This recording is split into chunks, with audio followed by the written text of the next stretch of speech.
Right, good afternoon, everybody. Hello, my name is Carrie Biddle. My pronouns are she and her, and I have been here since 8:30 this morning. I'm rather excited. So welcome to our session this afternoon. This session is about exploring the universe of opportunities for our allied health professions who are maybe already in roles or looking to join our workforce and thinking about what their career development and opportunities are like ahead.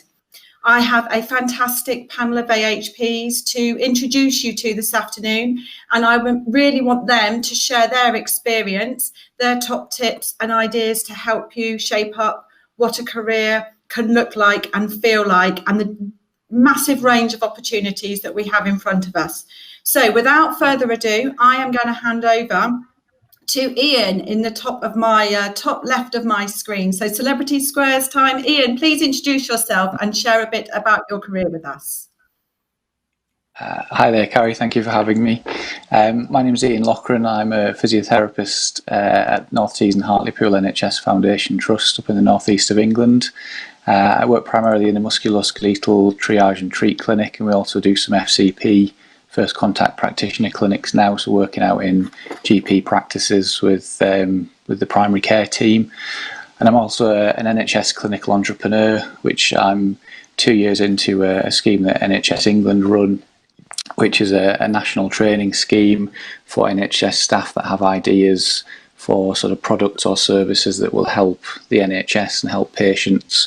So my innovation is a digital health solution which is aimed at helping healthcare professionals make better diagnoses and decisions with patients with musculoskeletal conditions.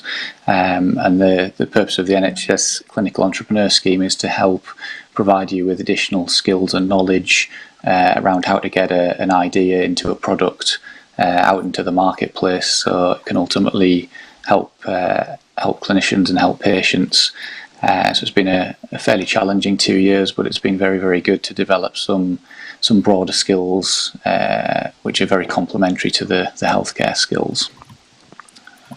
That's me in a nutshell. Thank you so much, Iain. Wonderful, thank you. We'll come back to ask questions and find out a bit more in a little bit. Naomi, I'm going to come down to you, bottom left.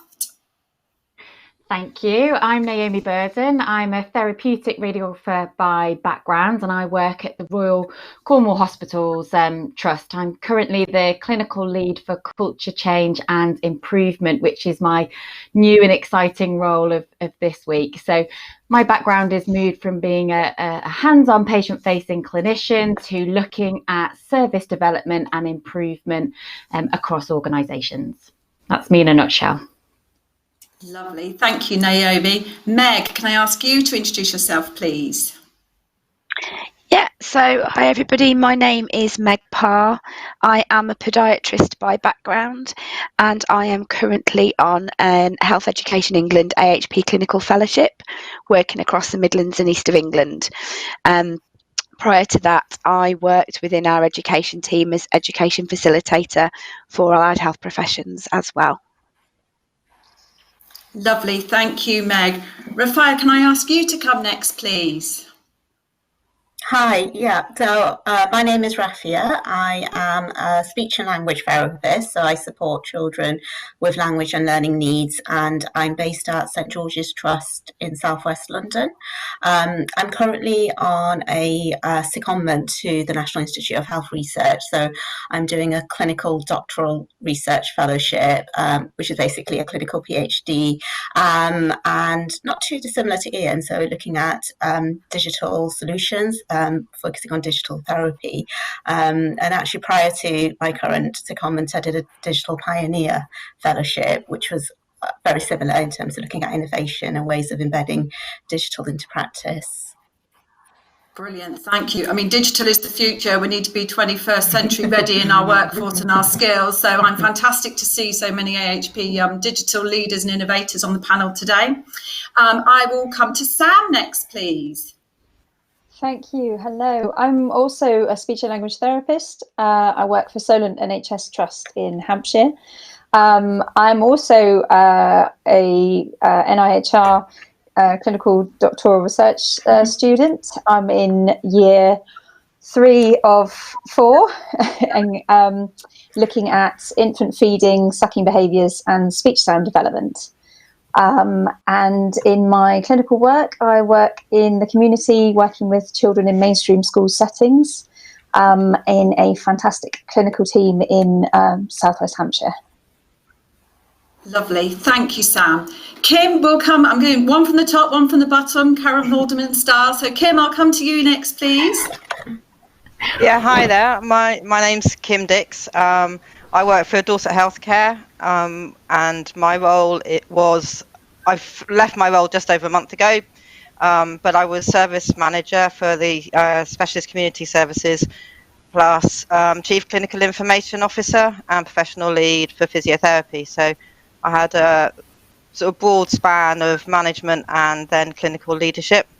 And from the CCIO role, nationally, a lot of those roles went to or are being done by medical consultants. So it's quite unusual to have had an AHP doing the role. And I think we could bring something totally different to what medical consultants bring to it. Thank you. I bet you had a big name badge, Kim, to fit those titles all on one name badge. Yeah. Chris, we'll come to you. Crossover. Hi, Carrie. Thanks for having me today. I'm Chris Martey. I'm a physiotherapist. I currently work in primary care in some GP surgeries in the southwest of England, in Bath and northeast Somerset. I also work in the community physiotherapy department too, running an injection clinic.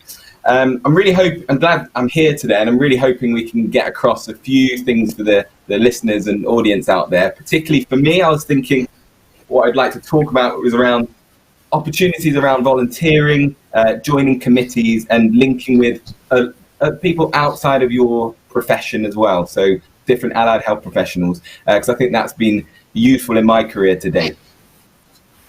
Brilliant, thank you. So thank you for introducing yourself. So I would like to get into a discussion because that's what I think people will be really interested in.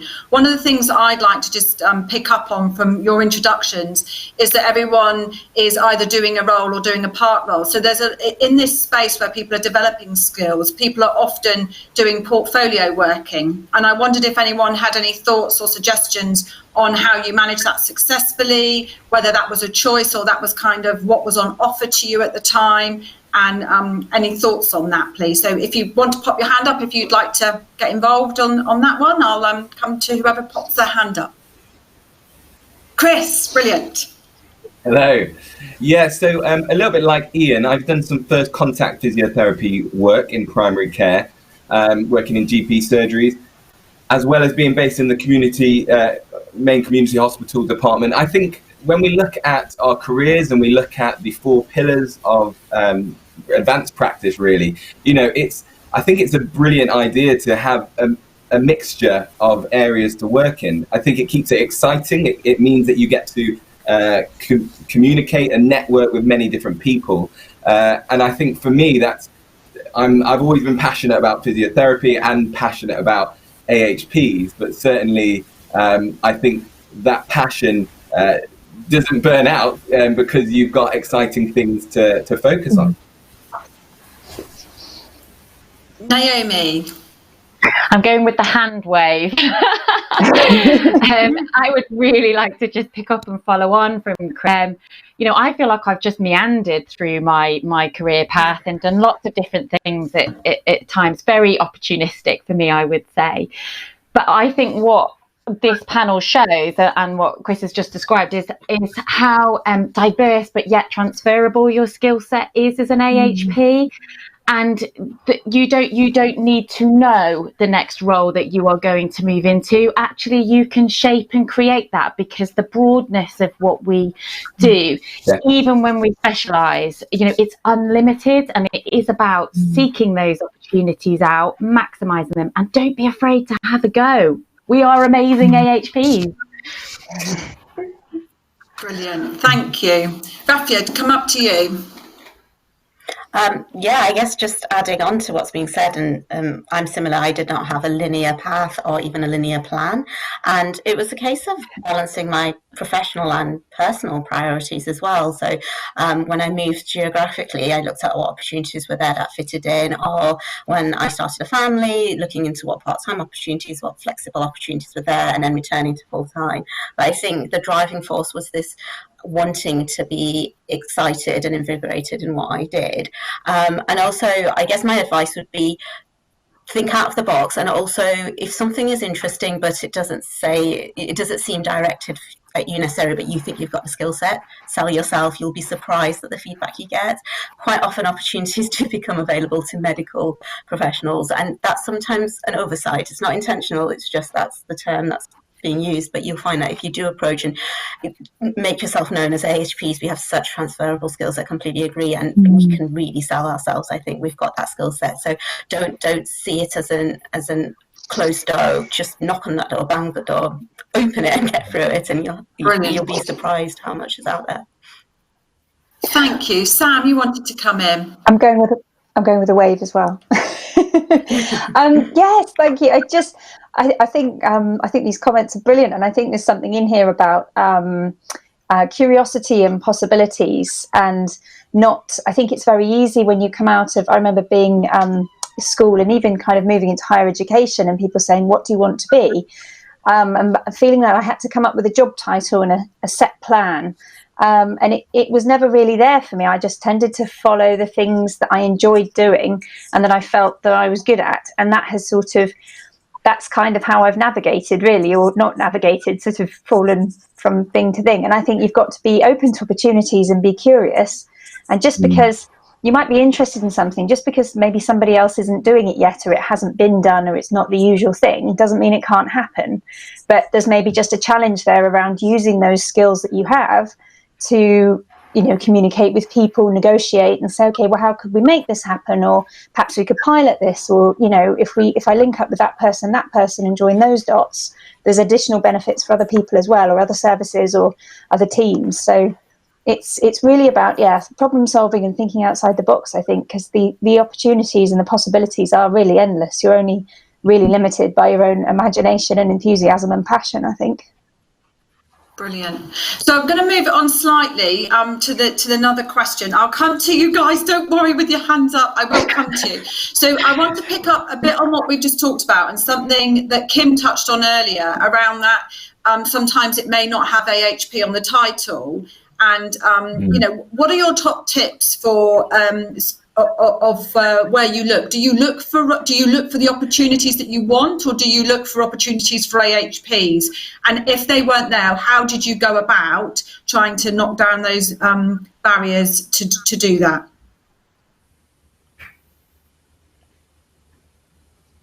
I'll come to you, Kim, first. Well, I was just going to say, from the CCIO role point of view, it didn't specify that it had to be a medical consultant, but as I say, nationally, those were the people that was going into the role. I think I went for it because I was so frustrated in my organisation, as were many people, and I think nationally it's been like that for a few years ago in terms of the IT. That actually, if you see something that you don't think's working, rather than complain about it, why don't you step up and actually try and do something about it? So I will say that I wasn't sure because it was quite a big role and outside my comfort zone. But I spoke to a colleague who gave me a sort of quick and dirty coaching session, which then led me to actually apply for the job and then be successful. So I just wanted to add in the coaching aspect there for people, because it's a massive opportunity, and I think a lot of trusts across England have coaching networks which don't cost anything, and actually it can be a really good way of searching out where to go next and what you want to do. Brilliant, thank you. I'm just making a note on my as we head off on our voyage of discovery, that we need to be curious, we need to get dirty, we need to be prepared to fall over and take a few risks. I'm making a list. Yeah. All right, just anyone else got anything to add to the list? Chris, I'll come back to you a sec. Yeah, thanks, Carrie. I think for me, it's healthy to speak to your seniors or anyone who's involved in your appraisals to say, I'm still interested in lots of different opportunities. I think it's important to keep an eye out.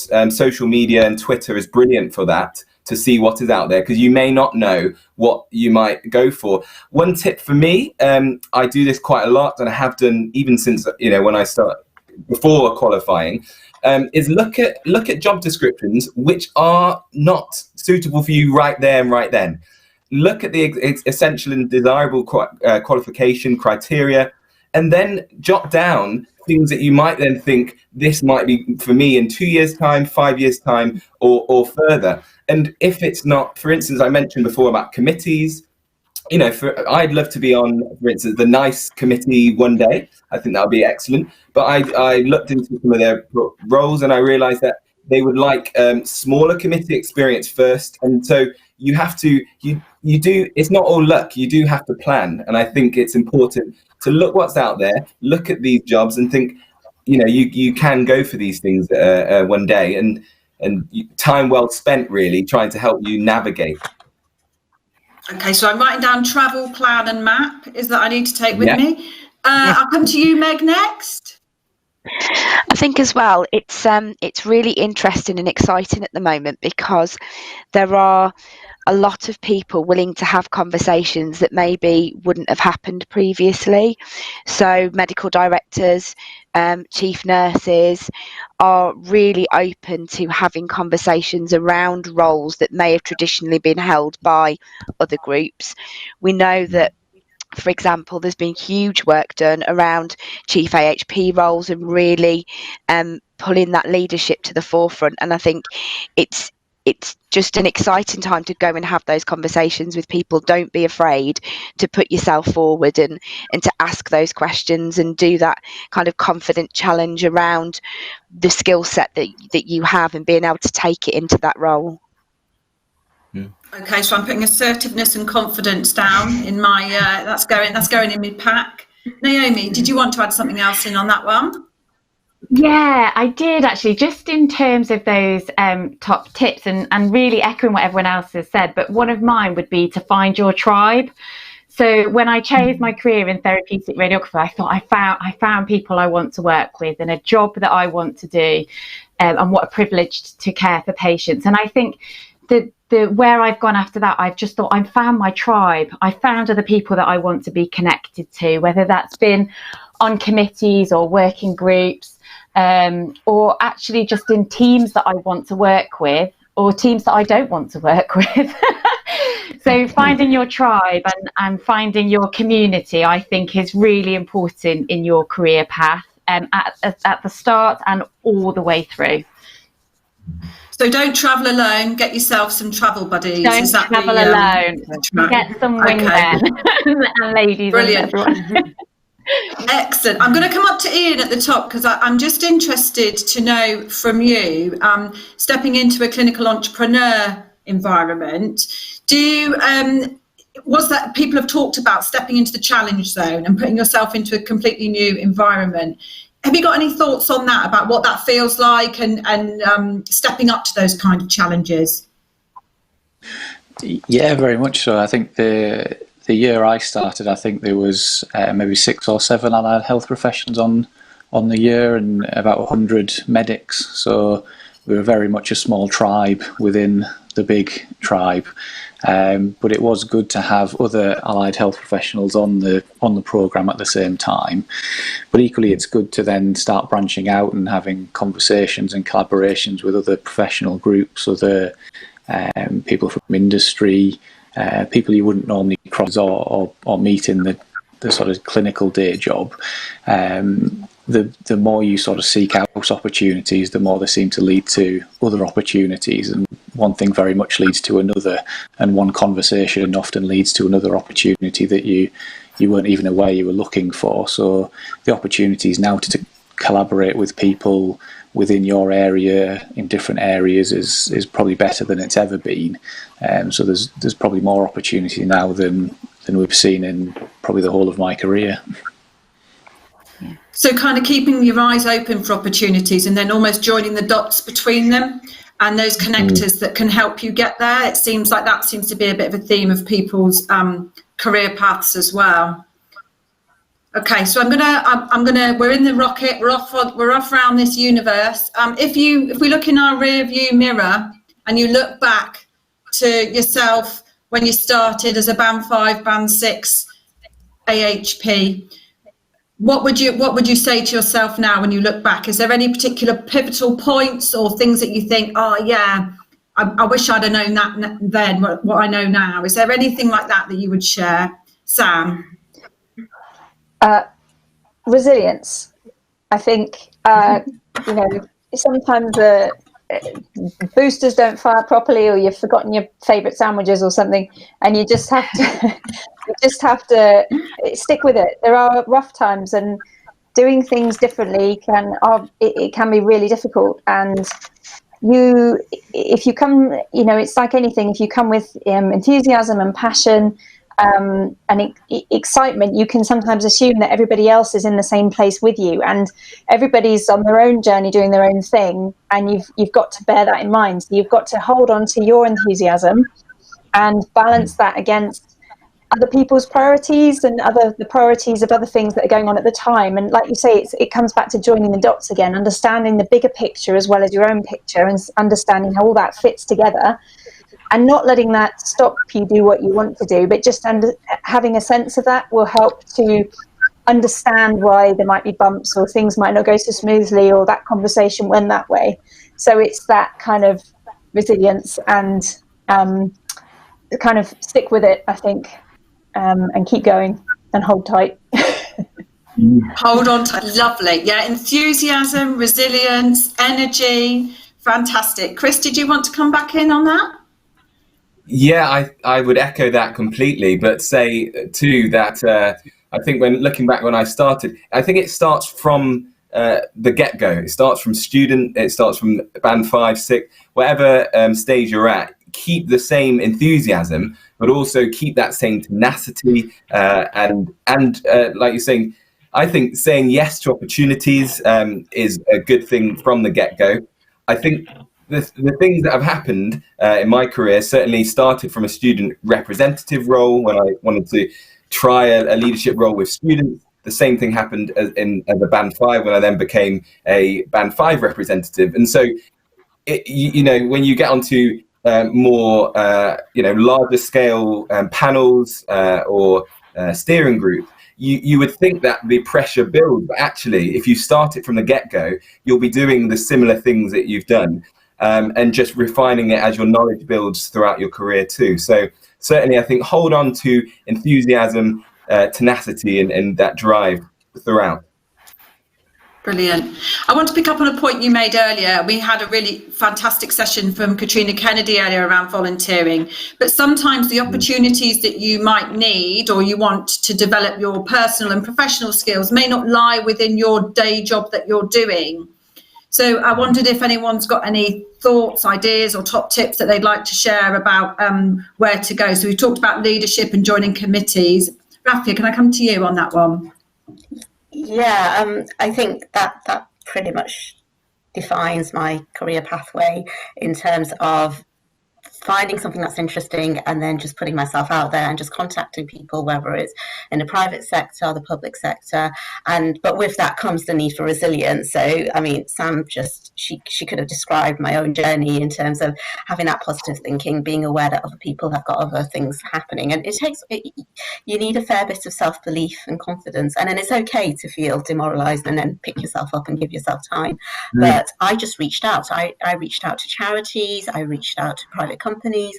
I reached out to CCIOs. And, part of me, maybe naivety or just enthusiasm, just having a real desire. And I think that does translate through. So don't feel that you've not got a right to contact someone because of their role or what they represent. Just reach out, and if they can't support you at that time, they'll remember you, and the threads will start to come together. I think you choose what you find interesting. You choose where you want to go, and you choose who to contact. And then if that doesn't work out, ask them for other opportunities are signposting. So being resilient, putting yourself out there, and also enjoying it. It's exciting. These networks are great, and you don't always know what it's going to lead to, but they do usually lead to something positive. And when you look back, you get the journey, so you can't always see it at the time. Yeah, brilliant. Thank you.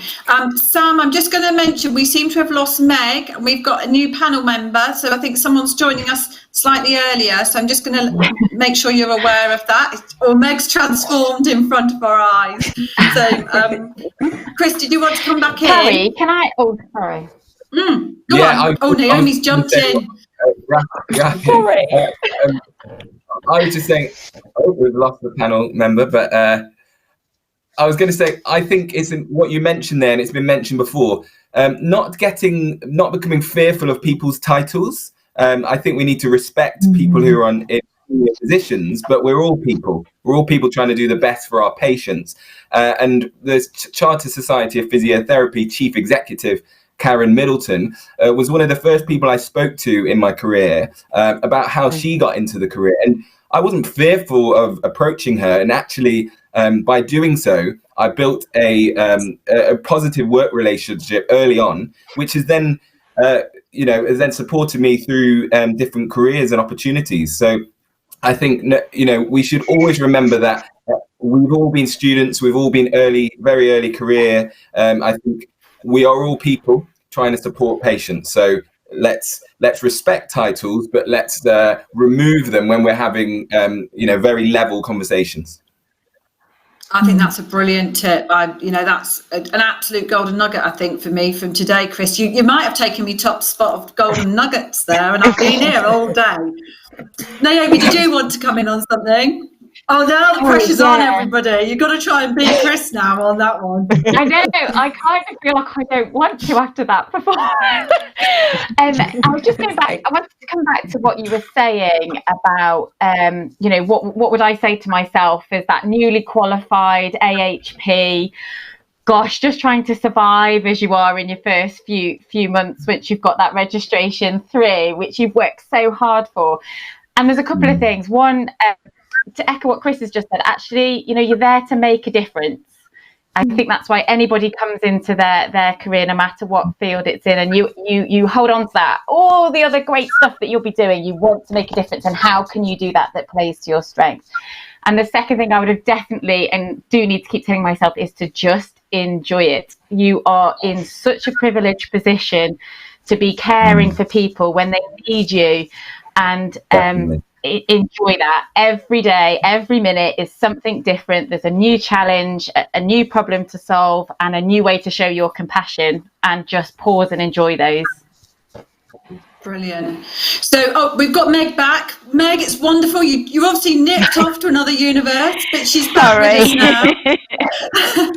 So what I want to do, she's back. So we've had a look in our rear view mirror. I want us to look forwards and out now. So what do you think? What excites you? What do you think is out there to come in the next 5-10 years? What's in the outer galaxies that we've yet to discover? What have people got to be excited about? Oh, Sam's right in with a hand up. Go, Sam.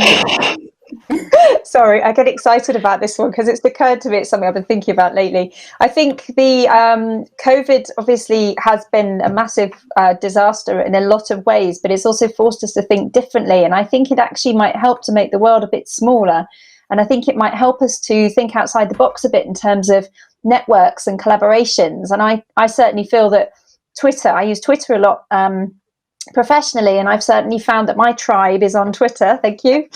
And there's a fantastic, I'm a clinical academic, and there's a fantastic clinical academic AHP community, and just have kind of around the water cooler kind of conversations with them. And I think it comes back to what you were saying around don't be afraid of titles and positions and experience, because I think things like Twitter, social media can be such a fantastic leveler, and you can just comment on somebody's post or ask a question or say, or congratulations, fantastic piece of work or something, and it starts a conversation and it builds a link.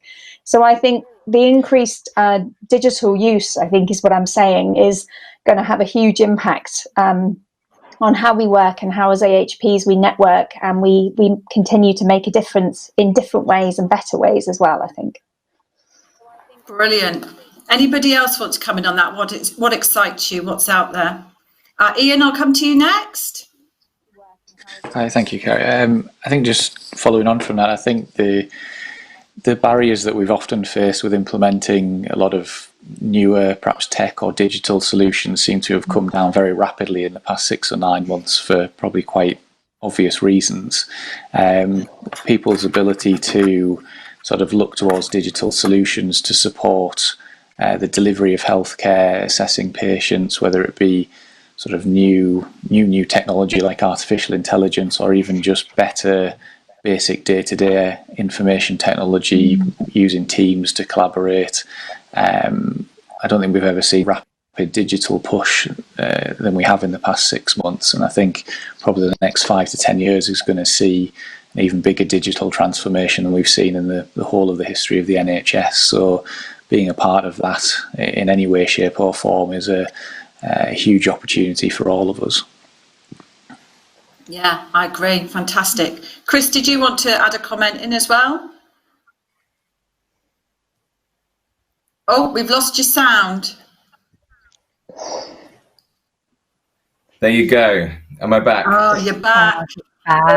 Okay, there we are. That's a schoolboy error, I think, certainly. What I'd say is primary care workforce and allied health professionals in primary care excites me. I think the additional role reimbursement scheme that was linked with the GP contract was excellent for us, certainly, which runs until 23-24. Because my experience, oftentimes GPs, medical nursing colleagues sometimes don't know the extent of the roles that we offer. And I think having worked alongside them, it's really helped them find out what we can offer and what we're all about, and how having more of a multidisciplinary team in primary care will be much more beneficial to the patients that are at the start of the healthcare journey. Lovely, thank you. Right, what I'm going to do is I'm going to put you on the spot now. I'm going to come round and give you all, can you give us your best travel advice or travel top tips for going around the universe of opportunities, okay? So you didn't know I was going to ask you this, but I'm just going to do it to wrap up our session. So Naomi's smiling at me, lovely, down in the bottom left. So I'm going to come to the bottom left first. Naomi, top travel tips and advice, please, for the universe of opportunities. I would say use those around you, but also I'm aware that what this event is some amazing people who are going to join our AHP community, and there are fresh eyes who are going to challenge us in new ways and bring new thinking. And my travel advice would be to listen and to watch and to learn and take all of that with you on your journey. Brilliant, thank you. Meg, how about you?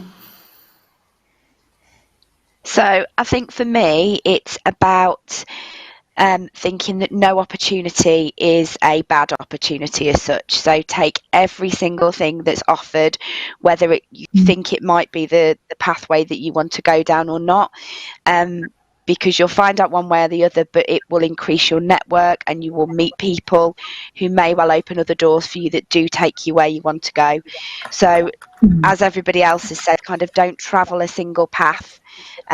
Explore lots of different opportunities and avenues. Brilliant, thank you. Kim, how about you? Top tips? I'd say don't be scared of making mistakes, but just make sure you don't make the same mistake twice.